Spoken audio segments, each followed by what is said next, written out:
3 in 10 girls get pregnant at least once before the age of 20.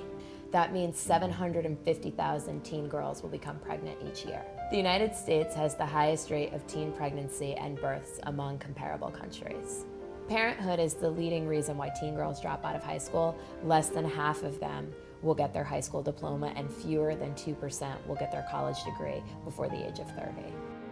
About, I think it's 50% of teens don't even consider the consequences of having a child because it doesn't seem like a reality to them. And when it does become a reality, they have no idea what goes into having a child.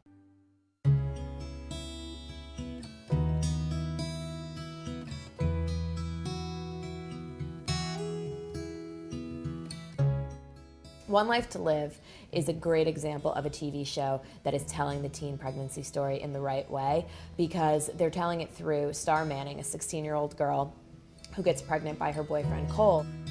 Make love to me. They kind of get caught up in their feelings, and one thing leads to another, and Star and Cole have sex. They weren't expecting to do it. But their emotions got to them, which happens on a daily basis in real life. As soon as I found out about the storyline, I was kind of scared and nervous because, you know, it's such a big issue out there right now. I'm 16 and I'm pregnant. I just wish that we would have had a conversation. I mean, that we would have talked about it, that you would have worn a condom.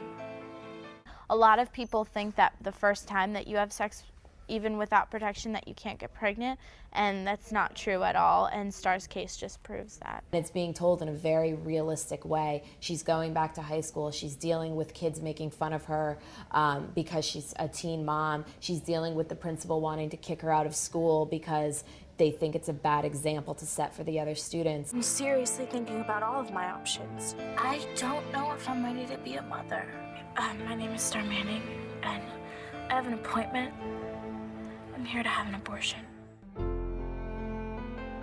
So starting, guys, on 191, as we see Star. It becomes very realistic, and all of the people, all of the cast and the crew that I've worked with since I was like 6.5 years old, they've known me since then. So it's scary for them to see me like that, and they're like, oh no, my little girl, and you know, it's been hard for me to portray that because I'm not really pregnant. So even holding the pregnancy test for the first time in front of all the crew members, I kind of got embarrassed, and I was like, I'm gonna put it down because I'm really young to be holding this pregnancy test. With finding out that Star was gonna be pregnant, I didn't know whether she was going to end up having the baby. Usually in storylines on soap operas, they end up losing their baby. I found out a couple weeks later that they really wanted to stick through it and show a real, you know, as much as they could, a real life pregnancy. Shows like that are a great opportunity for parents to talk to their kids, to watch with their kids, and to, you know, kind of open up the dialogue about sex and pregnancy. So this week is when the principal doesn't want Star at school. Why does Blair and Star blame Todd for Star's decision to have sex with Cole and unprotected? One Life to Live actually came to the campaign because they were thinking about doing a story, a teen pregnancy storyline with one of their teen characters, Star Manning. And so the campaign was able to work with them. The actress that portrays Star Manning, Kristen Alderson, has a blog. The blog is on onelifetolive.com, and it's called Talk with Kristen. And I started it the minute that Star and Cole had sex that week, and I do it every single Friday, and it's about, you know, Star's experiences and what happened during that week on the show, and then kind of how I'm feeling about taping those scenes, or different points that I feel, you know, weren't expressed in the scene that I really want to dive into. Blog number 30. 30? 30. Blog number 30! Oh my gosh. Let's see what some of the comments were.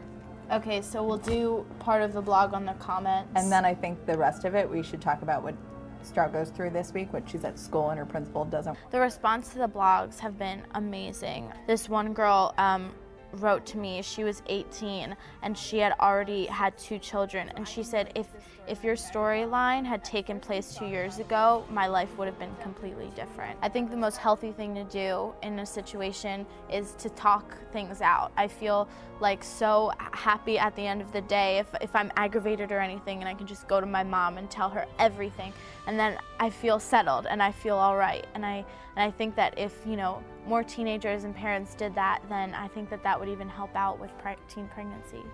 Our campaign has specific tips and resources so that parents can get that conversation started, and you can find them on www.thenationalcampaign.org. 3 out of 4 teens agree that when a TV character experiences teen pregnancy, it makes them think more about the consequences of sex, which is why it's so important that shows like One Life to Live portray a teen pregnancy storyline in an honest and open way, because it opens up a dialogue between teens and their friends and their parents to talk about sex. The bottom line is that teen pregnancy is 100% preventable. You can either abstain from sex or you can use protection every single time. It's a problem that definitely can be solved, and the more attention it gets, the better.